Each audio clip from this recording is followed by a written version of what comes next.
Hello, what's up, guys? Let us start with electronic displacement. So, what is electronic displacement?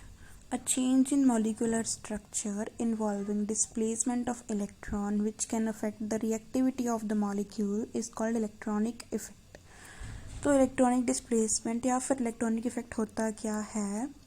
इसमें क्या होता है कि एक मॉलिक्यूलर स्ट्रक्चर में चेंज हो जाता है इलेक्ट्रॉन्स के डिस्प्लेसमेंट से, और वो क्या करता है, रिएक्टिविटी को अफेक्ट करता है. ठीक है. और जो हमारे पास इलेक्ट्रॉनिक डिस्प्लेसमेंट होती है वो इलेक्ट्रॉन्स का ही डिस्प्लेसमेंट होता है बेसिकली. और ये हमारे पास क्या होता है, 4 टाइप्स के होते हैं. इंडक्टिव इफेक्ट, रेजोनेंस या फिर मेसोमेरिक इफेक्ट भी बोल देते हैं, hyper conjugation and electromeric effect. In this video we'll going to start with inductive effect and then we'll cover electromeric effect. So inductive effect, when two different atoms form a covalent bond, the shared pair of electron is pulled more by the more electronegative atom. This unequal distribution of electrons result in partial separation of charge and result in dipole in which and one atom acquires partial positive charge and another that is more electronegative atom will acquire the negative charge. इसमें क्या होता है कि दो atoms जुड़े होते हैं covalent bond से, और जो एक एटम होता है वो ज़्यादा इलेक्ट्रोनेगेटिव होता है, वो अपनी तरफ इलेक्ट्रॉन्स को पुल कर लेगा, खींच लेगा, तो उसके बाद नेगेटिव चार्ज आ जाएगा पार्शियल. और जो दूसरा एटम होएगा जो लेस इलेक्ट्रोनेगेटिव, उसके आएगा पार्शियल पॉजिटिव चार्ज आ जाएगा. इसका एग्जांपल अगर हम देखें तो क्लोरोब्यूटेन हमारे पास यहाँ पे इसका एग्जांपल है. क्लोरीन क्या है, ज़्यादा इलेक्ट्रोनेगेटिविटी, इलेक्ट्रॉन्स को अपनी तरफ खींचेगा, उस पर पार्शियल पॉजिटिव चार्ज आ जाएगा कार्बन के ऊपर और पार्शियल नेगेटिव चार्ज आ जाएगा क्लोरीन के ऊपर. और ये क्या है, एडिटिव इफेक्ट है, मतलब कि फिर स्लाइटली पॉजिटिव आएगा, उसके बाद स्लाइटली पॉजिटिव आ जाएगा, उसके बाद स्लाइटली पॉजिटिव आ जाएगा उससे नेक्स्ट टू नेक्स्ट कार्बन्स के ऊपर. Salient features of inductive effect, permanent electronic displacement due to electronegative difference between two atoms result in forming a sigma covalent bond. इसमें क्या होता है, एक परमानेंट इलेक्ट्रॉनिक डिस्प्लेसमेंट होगी किसकी, इलेक्ट्रॉन्स की. किसकी वजह से, ज़्यादा इलेक्ट्रोनेगेटिविटी डिफरेंस की वजह से होगी. ठीक है. जैसे कि क्लोरीन ज़्यादा इलेक्ट्रोनेगेटिव तो अपनी तरफ उसने खींच लिए इलेक्ट्रॉन्स, तो क्या हुआ, डाइपोल का फॉर्मेशन हुआ, एक के ऊपर पॉजिटिव चार्ज आया, एक के ऊपर नेगेटिव चार्ज आया. ठीक है. उसके बाद transmitted through sigma bond that is parallel to molecular plane. Pi bonds में ये वाला ऑपरेट नहीं होता. इंडक्टिव इफेक्ट किस में ऑपरेट होता है, ओनली सिग्मा बॉन्ड्स के ऊपर. Intensity of inductive effect regularly decreases as the distance from the source increases. Inductive effect diminished after three sigma bonds basically. Okay. तो इसमें इन्होंने क्या बोला कि इंटेंसिटी जो होती है इफेक्ट की वो डिक्रीज होती रहेगी as soon as the distance will increase from the source. जैसे कि क्लोरीन से फर्स्ट कार्बन के ऊपर ज़्यादा इफेक्ट होगा, उससे नेक्स्ट कार्बन के ऊपर कम इफेक्ट होगा, उसके नेक्स्ट कार्बन के ऊपर और भी कम इफेक्ट होगा. ठीक है. तो उसके बाद तो होगा ही नहीं इफेक्ट. ठीक है. और क्या होता है, operates on ortho meta para positions as substituted benzene. इसमें क्या होता है कि ऑर्थो पे ज़्यादा इफेक्ट होगा, फिर मेटा पे होगा, फिर पैरा पे होगा. एज सच डिस्टेंस मैटर करता है सोर्स से, और वो मैटर नहीं करेगा कि पाई बॉन्ड किसके ऊपर है फिर नहीं, बिकॉज ये क्या है, सिग्मा बॉन्ड पे इफेक्ट होता है इसका. और टाइप्स ऑफ इंडक्टिव इफेक्ट हमारे पास 2 टाइप्स के हैं, पॉजिटिव और नेगेटिव.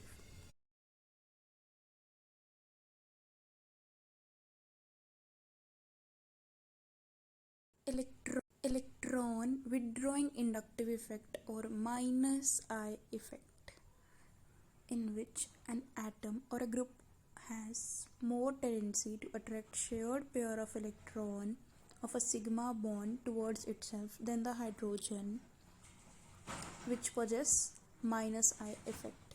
इसमें क्या होता है, कोई एटम या फिर ग्रुप, उसके पास ज़्यादा टेंडेंसी होती है इलेक्ट्रॉन्स को खुद की तरफ पुल करने की, खुद की तरफ खींचने की, उसको माइनस आई इफेक्ट बोल देते हैं. इसमें एग्जांपल देता है OH, जैसे कि hydroxyl group, iodine, OCH3, iodine.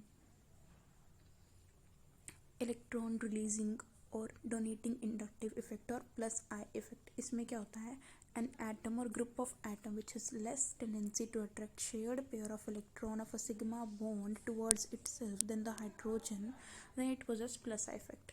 इसमें क्या होता है कि एटम या फिर ग्रुप ऑफ एटम जो कार्बन चेन के साथ सिग्मा बॉन्ड से लिंक्ड है, ठीक है, उसमें क्या आएगा, लेस टेंडेंसी होएगी अट्रैक्ट करने की खुद की तरफ, ठीक है। इसके बाद इसकी एप्लीकेशंस देख लेते हैं। Applications of inactivator, stability of reactive intermediate like carbocations, carbanions और फ्री रेडिकल्स, ठीक है। रिएक्टिव इंटरमीडिएट कौन से होते हैं, carbocations, carbanions and free radicals.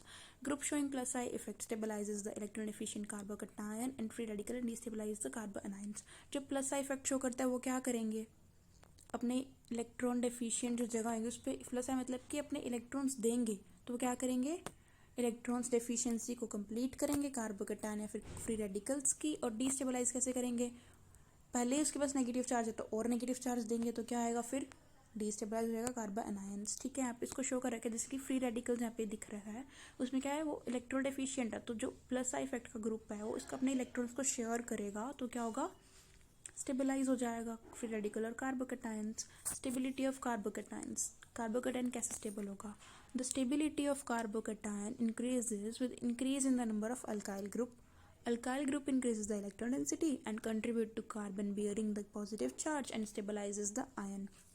इसमें क्या होता है, जैसे कि हमने टर्शरी कार्बोकैटायन देखा, उसमें क्या 3 कार्बन की चेन लिंक्ड है, और जो अल्काइल ग्रुप है, अल्काइल ग्रुप मतलब कि कार्बन की चेन, उसमें क्या होता है, प्लस आई इफेक्ट होता है। प्लस आई इफेक्ट जितना ज़्यादा होगा वो उतना ज़्यादा मतलब कि नेगेटिव चार्ज, मतलब कि इलेक्ट्रॉन को शेयर करेगा उसके साथ, इलेक्ट्रॉन दे रहा है उसकी तरफ, तो पॉजिटिव चार्ज क्या है, इलेक्ट्रॉन डेफिशिएंट है, इलेक्ट्रॉन डेफिशिएंसी को कंप्लीट करेगा। फिर क्या आएगा, सेकेंडरी कार्बोकैटायन में 2 अल्काइल ग्रुप है तो वो 2 प्लस आई इफेक्ट होंगे। उसके बाद प्राइमरी में 1 है और मिथाइल में 1 भी नहीं है, तो टर्शरी ज़्यादा स्टेबल देन प्राइमरी, ठीक है। उसके बाद आएगा स्टेबिलिटी ऑफ कार्बोनायंस। कार्बोनायंस क्या होता है, जिसके ऊपर नेगेटिव चार्ज होता है। However, the stability of carbanion decreases with increase in the number of alkyl group due to plus I effect of alkyl group. They increases the electron density, hence destabilizes the carbanion.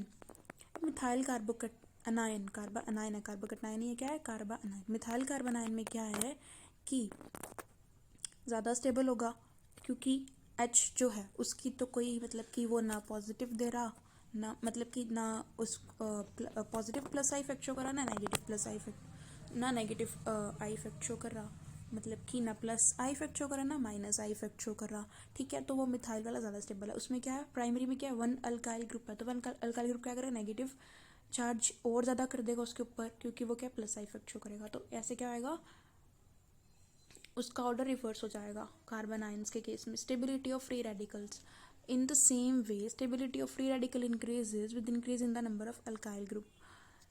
Alkyl group कौन से होते हैं, carbon की chain, जैसे ही carbocations होते हैं same to same उनका भी स्टेबिलिटी सेम होता है फ्री रेडिकल्स की तरह ही, ठीक है।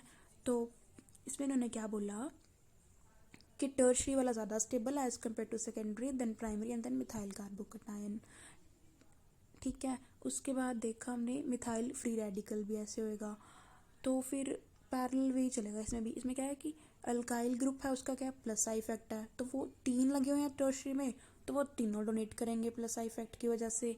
उससे क्या होगा, इलेक्ट्रोड एफिशिएंसी कम हो जाएगी और वो ज़्यादा स्टेबल हो जाएगा। सेकेंडरी में 2 लगे हुए हैं तो वो 2 कंट्रीब्यूट करेंगे प्लस आई इफेक्ट शो करके। प्राइमरी में 1 लगा हुआ और मिथाइल कार्बोकैटायन में नहीं लगा हुआ, तो वो सबसे कम स्टेबल है। उसके बाद species with unpaired electron and carbon are free radicals, जिसके पास अनपेयर्ड इलेक्ट्रॉन्स होते हैं ना कार्बन के ऊपर, उसको हम फ्री रेडिकल्स कह देते हैं।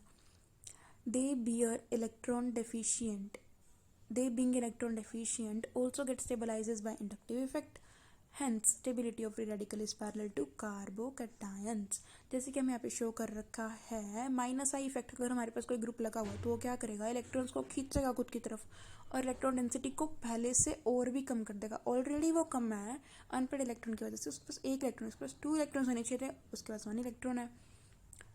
उसने क्या किया, उसको खींचा, खींचने की वजह से क्या हुआ, उसकी इलेक्ट्रॉन डेंसिटी और भी ज़्यादा कम होगी, तो वो और ज़्यादा डीस्टेबलाइज हो जाएगा and the free radical so क्या करेगा, minus I group decreases the electron density and destabilizes the free radical and the carbocation but stabilizes the carbanions. यप्स।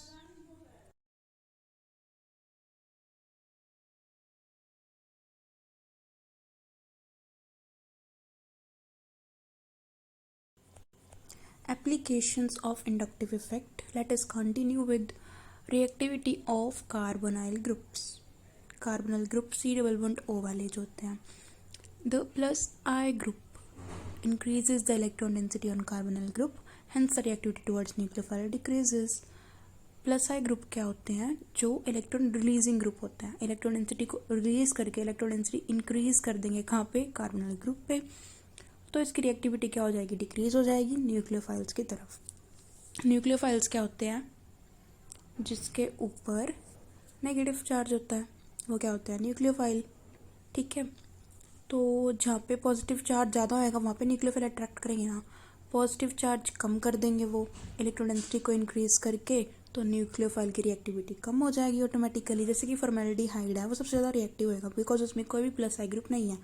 वैसे ही एसिटाल्डिहाइड है, उसमें सिर्फ 1 प्लस आई ग्रुप है, CH3. तो वैसे ही क्या था? कीटोन था, एसीटोन था, उसमें क्या 2 प्लस आई ग्रुप है, सबसे कम रिएक्टिव होगा. अब हम देखते हैं aldehyde are more reactive than ketone towards nucleophilic addition reaction. Reason मांग रहे हैं. ठीक है. तो प्लस कीटोन्स जो है वो लेस रिएक्टिव है एल्डिहाइड से. प्लस आई इफेक्ट कम दिखता है रीजन कीटोन पे. कीटोन पे क्या है? 2 अल्काइल ग्रुप्स हैं, तो क्या होगा? ज़्यादा प्लस आई इफेक्ट होएगा. तो इलेक्ट्रॉन डेंसिटी ज़्यादा बढ़ जाएगी किस पे? कार्बोनिल ग्रुप पे. तो वो क्या कर देंगे? डिक्रीज कर देंगे न्यूक्लियोफाइल का अटैक. ठीक है. और दूसरा हम देख लेते हैं, एक और रीज़न है कि वो क्यों कम रिएक्टिव है ketone. Steric hindrance. Steric hindrance ज़्यादा हो जाएगी क्योंकि 2 ग्रुप्स लगे हुए हैं. वेयर एज अगर हम देखते हैं एल्डिहाइड में प्लस आई इफेक्ट क्या है? सिर्फ एक अल्काइल ग्रुप का होएगा. एज कम्पेयर टू कीटोन वो कम होगा. ठीक है. और स्टेरिक हिंड्रेंस भी कम होगी. अब हम देखते हैं fifth, acidity of carboxylic acid. ठीक है. The strength of acid is denoted by the numerical value pKa is equal to minus log 10 raised power Ka, whereas Ka is dissociation constant. ठीक है. तो जो स्ट्रेंथ है एसिड की वो हम डिनोट कर देते हैं pKa से, और pKa जितना कम होगा उतना ही स्ट्रॉन्ग क्या आएगा? एसिड होगा. तो मतलब कि pKa और एसिडिटी क्या हुई? अपने एक दूसरे के इन्वर्सली प्रोपोर्शनल हुई. ठीक है. Carboxylic acid form carboxylate ion after the release of H positive ion or proton which is more resonance stabilized as compared to the carboxylic acid. जो हमको बोला कि जो कार्बोक्सिलिक एसिड है, एसिड्स क्या होते हैं? जो बेसिकली H पॉजिटिव आयन या फिर हम कहते हैं प्रोटॉन जो देते हैं वो क्या होते हैं? एसिड्स होते हैं. ठीक है. कार्बोक्सिलिक एसिड भी एक ऐसा ही एसिड है. अगर ये हमारे को प्रोटॉन रिलीज कर देगा तो ये कार्बोक्सिलेट आयन बना देता है. और कार्बोक्सिलेट आयन क्या होता है? ज़्यादा स्टेबलाइज होता है as compare to carboxylic acid due to the reason is resonance. ठीक है. बिकॉज रेजोनेंस दोनों में ही हो रही है. देखो. ठीक है. रेजोनेंस दोनों में ही हो रही है. बट अगर हम देखें रेजोनेंस कार्बोक्सिलिक एसिड की, उसमें क्या है? जो पॉजिटिव चार्ज है वो ऑक्सीजन पे आ रहा है. ऑक्सीजन क्या है? More electronegative. So positive charge उस पर स्टेबलाइज नहीं होगा. कार्बोक्सिलेट आयन में क्या है कि पॉजिटिव चार्ज किस पे आ रहा है? कार्बोक्सिलेट आयन में क्या है कि पॉजिटिव चार्ज किस पे भी नहीं आ रहा है. तो क्या होगा? वो स्टेबल ज़्यादा होगा. नेगेटिव चार्ज आ रहा है ऑक्सीजन पे तो ज़्यादा स्टेबल होगा. उसके बाद आ रहा है कि ग्रुप शोइंग, और हम देखते हैं पे एसिड का देखते हैं. Group showing plus I effect destabilise the carboxylate ion by increasing the electro density and hence decreases acidic strength. Release of H2 ion will be difficult. इन्होंने बोला जैसे कि जो ग्रुप होता है प्लस आई इफेक्ट, वो क्या करेंगे? डिस्टेबलाइज कर देंगे कार्बोक्सिलेट आयन को, इंक्रीज कर देंगे इलेक्ट्रॉन डेंसिटी, और क्या होगा? एसिडिक स्ट्रेंथ को भी डिक्रीज कर देंगे because release of H positive ion will be difficult. जैसे कि हम यहाँ पे देखते हैं फॉर्मिक एसिड में. फॉर्मिक एसिड में H पॉजिटिव रिलीज होकर क्या बना? फॉर्मेट आयन बना. वो ज़्यादा स्टेबल होगा as compare to acetic acid because उसमें क्या है? इंक्रीज हो गई इलेक्ट्रॉन डेंसिटी, तो H पॉजिटिव का रिलीज होना क्या हो गया? डिफिकल्ट. अब हम देखते हैं group showing minus I effect stabilizes the carboxylic ion by decreases the electron density and increase the acidic strength. वैसे हम देखते हैं जो माइनस आई ग्रुप शो करते हैं, जैसे कि chloroacetic acid is stronger acidic acid than acetic acid. ठीक है. क्लोरोएसिटिक एसिड में क्या है? जो क्लोरीन है वो माइनस आई इफेक्ट शो करता है. वो क्या करता है? अपनी तरफ इलेक्ट्रॉन को पुल करेगा, अपनी तरफ इलेक्ट्रॉन को खींचेगा बिकॉज वो ज़्यादा इलेक्ट्रोनेगेटिव है. और जो इनएक्टिव इफेक्ट होता है वो इलेक्ट्रोनेगेटिविटी पे ही बेस्ड होता है. सो क्या करेगा? ऐसे बॉन्ड स्ट्रेंथ को डिक्रीज कर देगा. सो H पॉजिटिव का रिलीज होना ईजी हो जाएगा. So that it is more acidic, so because H+ one जल्दी रिलीज हो जाएगा और कार्बोक्सिलेशन जल्दी बन जाएगा, और वही हम देखें उसमें तो क्या हो रहा था, वो डिफिकल्ट हो रहा था एसिटिक एसिड में, बिकॉज वो प्लस आई इफेक्ट शो कर रहा था और उसकी एसिडिक स्ट्रेंथ इंक्रीज हो रही थी, बॉन्ड स्ट्रेंथ इंक्रीज हो रही थी। उसके बाद अगर हम देखें इसके star points, more the number of minus I group more will be the acidity. जितने ज़्यादा माइनस आई ग्रुप होंगे उतनी ज़्यादा एसिडिटी होगी। जैसे कि हम देखें इसमें पी के ए की वैल्यू क्या हो रही है, डिक्रीज हो रही है, और पी के ए की वैल्यू एसिडिटी क्या होती है, इन्वर्सली प्रोपोर्शनल। जितनी कम पी के ए की वैल्यू उतना ज़्यादा एसिडिक। जैसे कि हम देखें 3 क्लोरीन एटम लगे हुए हैं लास्ट वाले में, तो वो ज़्यादा एसिडिक क्या है, उसके बाद 2 लगे हुए हैं, उसके बाद 1 लगे हुए हैं, उसके बाद नहीं लगा हुआ। ऐसे देखें more the electronegativity of compound minus I group stronger is the acid. ठीक है, जितना ज़्यादा कंपाउंड क्या आएगा, ज़्यादा स्ट्रॉन्ग एसिड होगा, जितना ज़्यादा माइनस आई ग्रुप का इलेक्ट्रोनेगेटिविटी होगा। जैसे कि यहाँ पे लगा हुआ है फ्लोरीन, तो फ्लोरीन ज़्यादा इलेक्ट्रोनेगेटिव तो ज़्यादा एसिडिक। उसके बाद ब्रोमीन, आयोडीन। ठीक है, उसके बाद देखते हैं closer the electron withdrawing group to the COOH carboxylic acid the stronger is the acid. जितना ज़्यादा क्लोज होगा इलेक्ट्रॉन विड्रॉइंग ग्रुप और माइनस आई ग्रुप, उतना ज़्यादा वो एसिडिक होगा। 3 पॉइंट कौन से हुए, सबसे ज़्यादा नंबर में लगा होगा। दूसरा इलेक्ट्रोनेगेटिविटी ज़्यादा होगी। तीसरा जितना वो पास लगा होगा, जितना वो क्लोज लगा होगा, उतनी ज़्यादा इलेक्ट्रोनेगेटिविटी होगी तो स्ट्रॉन्ग होगा।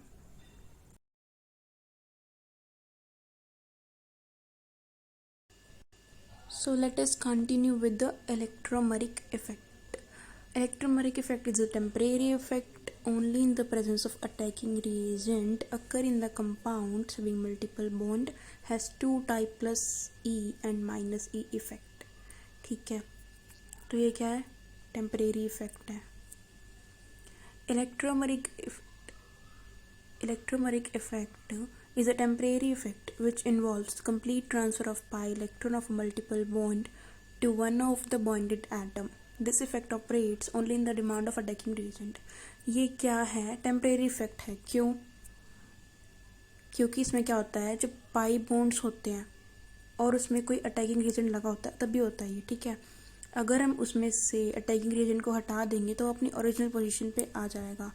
इलेक्ट्रोमरिक इफेक्ट हमारे पास 2 टाइप्स के होते हैं, प्लस ई इलेक्ट्रॉन डोनेटिंग इलेक्ट्रोमरिक इफेक्ट। इसमें क्या होता है, pi electrons attack on the electrophile. Pi electrons जो हैं वो इलेक्ट्रोफाइल पे अटैक करेंगे। ठीक है, उसमें क्या होगा, when pi electron of a double bond are transferred to atom to which attacking reagent get finally attached, this effect is called plus E effect. Addition of electrophile to an alkene, अगर हम यहाँ पे देखें तो hydrogen हमारे पास क्या electrophile, क्योंकि उसमें पॉजिटिव चार्ज है और पाई बॉन्ड उसके ऊपर अटैक करेगा, अटैक कर रहा है ना, इसलिए वो प्लस E है। ठीक है, प्लस E इफेक्ट है। ओके, वैसे अगर हम देखें इलेक्ट्रॉन विड्रॉइंग इलेक्ट्रोमैग्नेटिक इफेक्ट क्या कहते हैं, माइनस E इफेक्ट। इसमें क्या होता है कि वो तो होता है इलेक्ट्रोफाइल से, और ये किससे होता है, अटैकिंग एजेंट कौन हो, न्यूक्लियोफाइल। इसमें क्या होता है कि न्यूक्लियोफाइल अटैक करता है। ओके, उसमें क्या था, पाई बॉन्ड अटैक करता है, इलेक्ट्रोफाइल भी इसमें क्या करता है, न्यूक्लियोफाइल अटैक करता है, कार्बोनाइल ग्रुप या फिर ऐसा कोई ग्रुप होता है। तो इसमें क्या होता है, nucleophile attack on the pi bonded plus sigma वाला, मतलब कि जिसपे प्लस चार्ज आता है ना, पाई बॉन्डेड में जिसके पास स्लाइटली पॉजिटिव चार्ज आएगा उसके ऊपर अटैक करेगा। When pi electron of a double bond are transfer to the atom of which attacking reagent does not get attached, this effect is called minus E effect. इसमें क्या है, difference देखते हैं अब हम इसमें इंडक्टिव इफेक्ट में और इलेक्ट्रोमैग्नेटिक इफेक्ट में। इंडक्टिव इफेक्ट क्या है, परमानेंट इफेक्ट है, और इलेक्ट्रोमैग्नेटिक इफेक्ट क्या है, टेम्परेरी इफेक्ट है। बिकॉज ये टेम्परेरी इफेक्ट इसलिए है बिकॉज ये सिर्फ अटैकिंग रिएजेंट की प्रेजेंस में ही होता है। अगर हम अटैकिंग रिएजेंट को हटा देंगे तो अपनी ओरिजिनल पोजीशन पे आ जाएगा। इंडक्टिव इफेक्ट सिग्मा इलेक्ट्रॉन्स की वजह से होता है, और वो क्या होता है, पाई इलेक्ट्रॉन की वजह से होता है, शिफ्टिंग की वजह से होता है, और इसमें कंप्लीट ट्रांसफर होता है। इसमें क्या होता है, सैचुरेटेड कंपाउंड्स में होता है, वो अनसैचुरेटेड कंपाउंड्स में होता है। इंडक्टिव इफेक्ट वीक इफेक्ट है और इलेक्ट्रोमैग्नेटिक इफेक्ट स्ट्रॉन्ग इफेक्ट है, बिकॉज वो कंप्लीट ट्रांसफर से हो रहा है। सो ये thanks for watching, do like share comment and subscribe also. ये